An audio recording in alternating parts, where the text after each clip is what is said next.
পুজো আসবে, আসবে বলতে, বলতে ফাইনালি কিন্তু পুজো চলেই এসেছে। আর আজকে আমি পুরো রেডি হয়ে নিয়েছি। এটা ছিল আমার চতুর্থীর লুক। তো কেমন লাগছে আমাকে?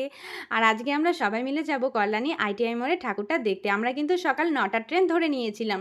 আর ওইদিক থেকে দি আর আরিয়ান চলে এসেছিল। আর এদিক থেকে আমি চলে এসেছিলাম। আর সকালবেলায় দেখো ট্রেনটা কত ভিড় ছিল।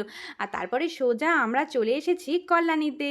দি আর আরিয়ান যেহেতু ফার্স্ট টাইম এবার কল্যাণীর পুজোটা দেখবে, ওদের কিন্তু একটু বেশিই আনন্দ হচ্ছিল। তারপরে এখানে এসে দেখলাম ট্রেন বেরিয়ে গেছে। তারপরে বাস ধরে সোজা আমরা চলে গিয়েছিলাম কল্যাণী আইটিআই মোড়ে। আর প্যান্ডেলটা তো খুব সুন্দর হয়েছে, তোমাদের তো আমি আগেই দেখেছি। আমি যেহেতু কয়েকদিন আগে এসেছিলাম এই প্যান্ডেলটায়, সেহেতু আমার অত বেশি এক্সাইটমেন্ট ছিল না। দি আর আরিয়ান ওদেরই বেশি ভালো লাগছিল।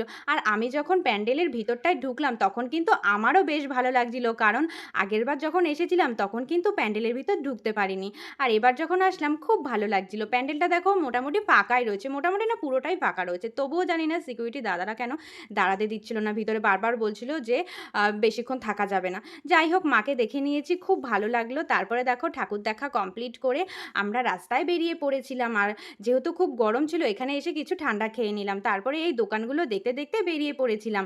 তো আজকে চতুর্থীর দিনটা আমাদের এভাবেই কাটলো। তোমরা কবে কি কি করলে অবশ্যই কিন্তু কমেন্ট করে জানিও। টাটা।